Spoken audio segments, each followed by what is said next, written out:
who had been secreted into America by German submarines. Because no acts of terrorism have actually been carried out by the eight, President Franklin Roosevelt is advised that their sentences in a civil court might amount to only a few years in prison.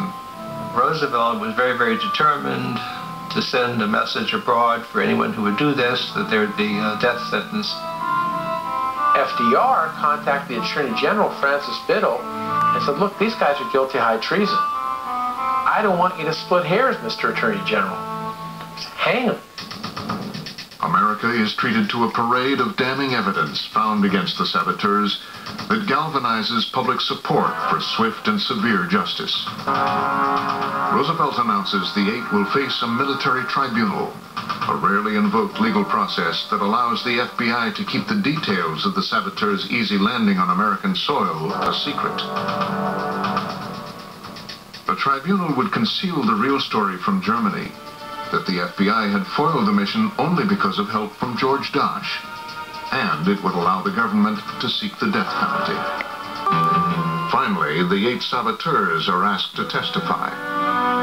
In most cases, they said that they never understood what they were getting into when they agreed to take part in the sabotage operation.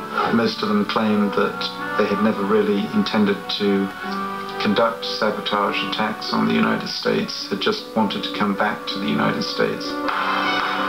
But the verdict comes swiftly. August 7th, 1942. Ernst Berger is sentenced to life in prison. George John Dosh, 30 years. The six others, Herbert Haupt, Heinrich Heink, Richard Quirin, Herman Neubauer, Werner Thiel, and Edward Curling, are informed of their sentence the following day. Early in the morning, they were told that they were going to die. There is little time for the saboteurs to react. An electric chair is waiting in a chamber at the district jail. At 12:01, the first of the electrocutions began. 6 beds are laid out. Methodically, they do it. Each one, they go through, strap them in, they're electrocuted, they're removed, the next one brought in. It was carried off with military precision. And 56 days after they landed, 6 were dead. The story's out. 6 Nazi saboteurs die in the electric chair, and an amazing German plot reaches its last act. Newsreel cameras recorded a column of soldiers marching out of the vehicle gate, followed by the ambulances that contained the 6 dead terrorists. They are buried in a nearby pauper cemetery, their graves marked only by numbers.